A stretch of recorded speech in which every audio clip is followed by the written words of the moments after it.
Good morning, students. In today's class, we'll discuss about ferrites, which is the remaining part of the unit 4th. So, in the examination, he will ask you what is actually right about ferrites, right? So, we'll just discuss in today's class about ferrites. Right.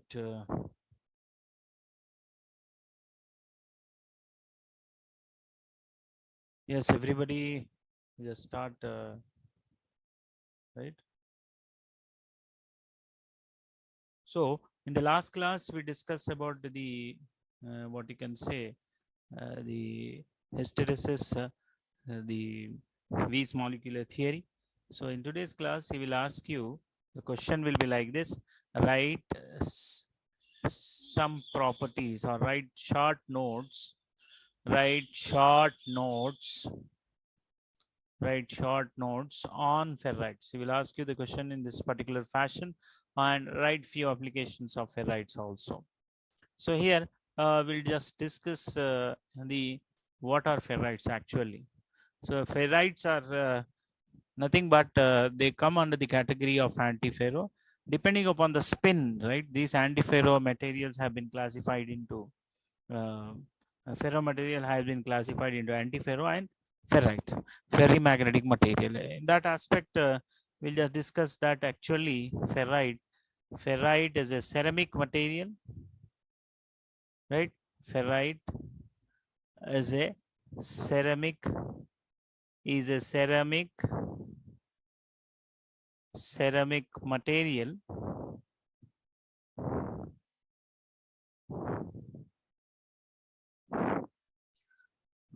right? Whose property or whose what you can say it exhibit a property of net magnetization and uneven distribution of the spin. You can just see this is what ferrite spin moment will look like in this particular fashion. So now this is how the ferrite, what you can say, magnetic moments of ferrites will be there. So ferrite is a ceramic material which are having the spin, right? What you can say, the unparalleled movement of the spin will exhibit unparalleled movement of the spin. Now the basic, the general formula, the general formulae, the general formula of ferrite is given by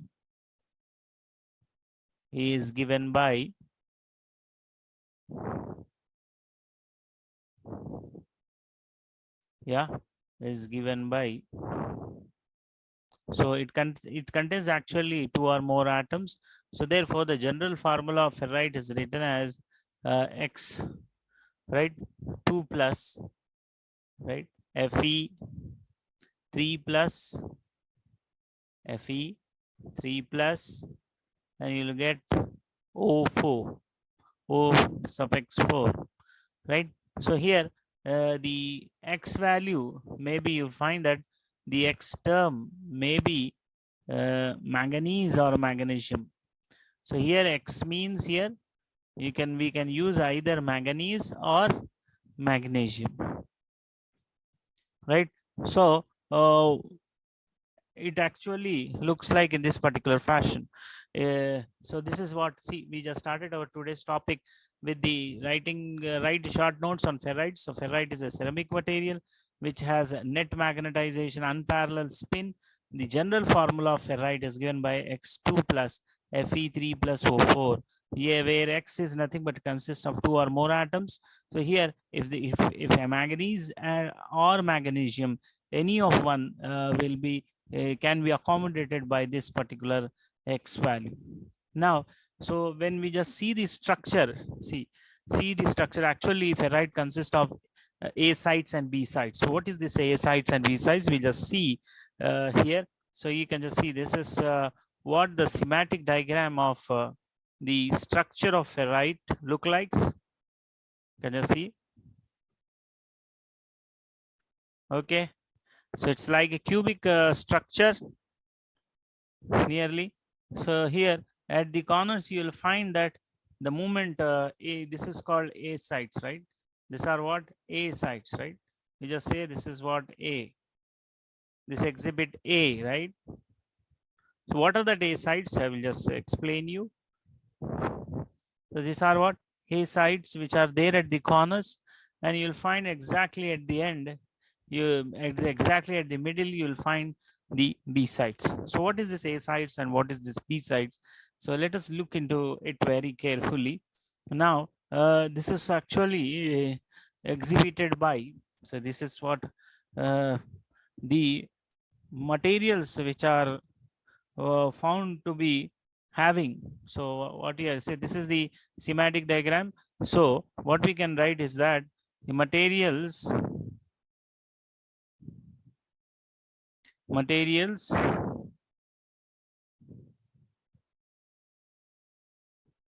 which exhibit what you can say uh, or we can materials whose magnetic moments, materials whose magnetic moments whose magnetic moments magnetic moments. So the materials whose magnetic moments have two sublattices of you can just see the schematic diagram adjacent to it, left hand side, of two sublattices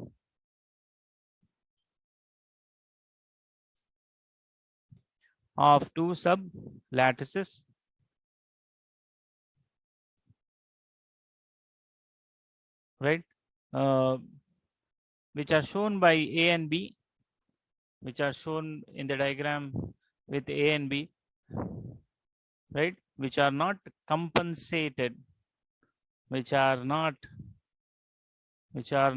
compensated, or you can just say that the net spin movement is not compensated. So which are not compensated, the magnetic moments are not compensated. You can just see the diagram. So such materials are termed as ferrites. So it is known as ferrites, right, everybody? So we just call this as actually ferrites. Now, when we just see this ferrites, so they exhibit spontaneous magnetization below the ferrimagnetic Néel temperature. This is also important aspect that we need to write in the examination, that so it exhibit, see here, so they exhibit spontaneous magnetization, they exhibit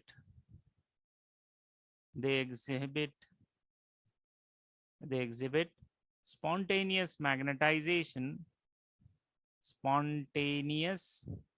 magnetization spontaneous magnetization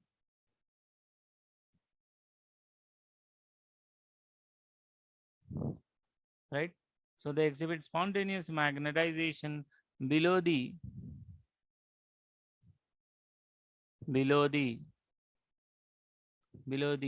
Néel temperature. We just call that as Néel temperature.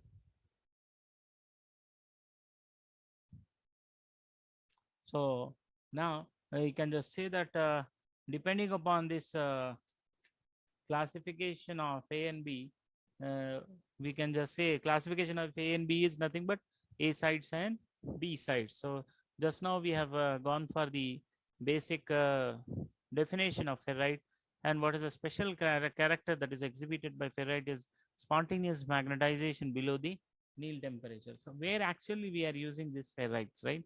So it is used in what you can say construction of computer memory system.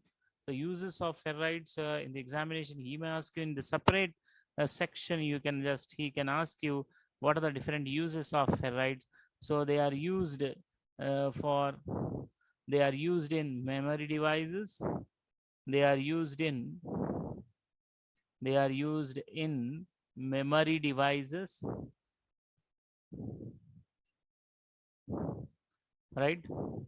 So they are used in memory devices, and also, see, they are used in memory devices, and also they are uh, used as garnets in isolators, calculators, switches. So they are also used in they are also used in they are used in they are used in isolators, isolators, right? Calculator, switch, etc. Calculator, switch, etc. Right? So, and also they are used for the preparing the course in inductors and transformers. So these are very, very important. They are used in preparation of inductors and what you can say transformer as a core material. So they are also used, they are used in they are used in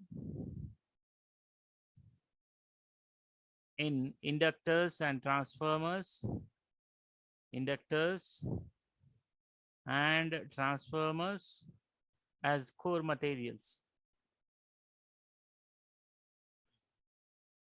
These are very, very important aspect that you should remember. So there are various applications of ferrites. So we just started our today's topic with ferrite. Ferrite is a ceramic material in which you find that the magnetic spin magnetic movement is found to be unparalleled, right, to each other. So the general formula of ferrite is given by X2 plus Fe3 plus O4. So here X means you can, as we have seen that it consists of ferrite is consisting of two or more atoms. So instead of X, you can just write manganese or magnesium. So materials whose magnetic moments of which contains two sublattices, you can just see it is a schematic diagram where A is there. So that is considered to be the A side and B is there. That is considered to be B side. What is this A and B refers to? This is very, very important here. So what is A and B here refers to? So it refers to here the what you can say that they are referred by oxygens, um, right, which are denoted as A sides, and what you can say that either it may be manganese or magnesium, they are represented with this B side respectively. So here we can just say that the materials whose magnetic moments of two sublattices, that is A and B, which are not compensated, so such materials are known as ferrites. They exhibit a special property called spontaneous magnetization below the Néel temperature. So in the examination, he will just ask you to write short notes on the ferrites, and also he may ask you a few applications. So they are used in memory devices. They are also used in isolator, calculator switch, and they are used in inductors and transformers. In building the course of by using these ferrites, one can manufacture the inductors and transformers of the given what you can say device, right? So now this is what actually ferrite is all about. So with this, we just stop our today's topic of ferrites. Unit 4 we have completed. We'll just see a small video, right? What is actually magnetism nowadays are used for different purposes.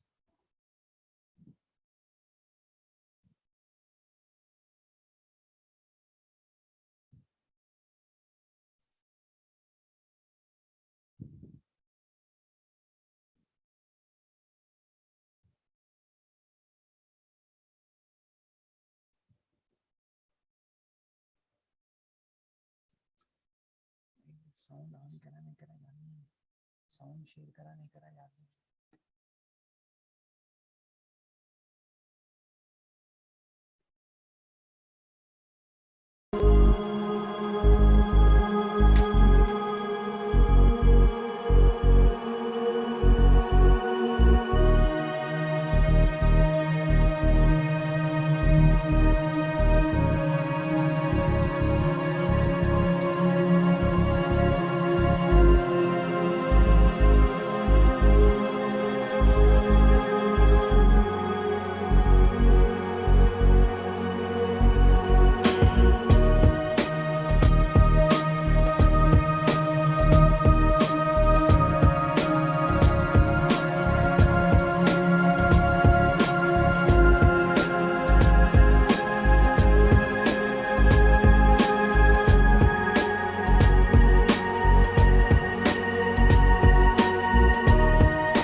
Now, students, I think that you understood what is the use of studying this magnetic materials. The fourth unit, we just studied about chapter one, magnetic materials, because of its various application in day-to-day life, and what you can say is a type of science magic. uh, by seeing this video, one can understand that what you can do by understanding the concepts of different magnetic materials. So how that can be used for various application purpose, and not only for application in manufacturing and industries, but also for entertainment, right? We can use this magnetic materials for various what you can say purposes. So right now, uh, with this we just today we have completed the chapter one, that is magnetic materials. So now we just try to start this chapter two, that is superconductors. So before understanding what is actually the meaning of superconductors, one should know what is actually the electrical resistance. So here resistance, you are aware of the fact what is actually the meaning of resistance. So resistance is nothing but it is like a what you can say, which opposes the resistance is nothing but opposition, right? When I say resistance, the next synonym of resistance is opposition. So here we can just know what is this electrical resistance is actually same as the friction, right? So as you know that water is flowing through a pipe, and long narrow pipe provides more resistance to the flow than a short fat pipe, right? Definitely, this is the case when we use the long and narrow pipe. So, in the same, which is keeping in mind this particular example, what you can say that this applies to the what you can say flow of electrons, right? So, flow of electrons is nothing but electric current. So, the same thing when we just have considered the pipe, long narrow pipe, in the same manner it applies to the flowing electrons, right? So now then these electrons will flow in a long thin wires, provided more resistance than the short and thick wires, right? So the resistance of a material is actually depending upon the length and cross sectional area, and also the resistivity, that is a Greek word rho. The number here that depends upon the type of material. So this actually you have studied in your intermediate, that the resistance and lower class also, the resistance is actually equal to sigma L by A. There is here the rho signifies the resistivity and conductivity. This resistivity rho is actually inversely proportional to each other. The resistivity and conductivity are inversely proportional to each other. So the electrical resistance of a conductor is actually the measure of how difficult to push the charge, right, and to push the charges along. See, so the electrical resistance of a conductor is nothing but it will give us the information regarding the measure of difficulty in pushing up the charges, right, along a particular of flow. So now with this particular understanding of resistance, and particularly we are bothered about electrical resistance, we just what we'll do is that we'll just stop today's class at this particular juncture. So next, in the next class, we'll start afresh of superconductivity, right? So I think that with this, we'll just end our today's class. Thank you, everyone.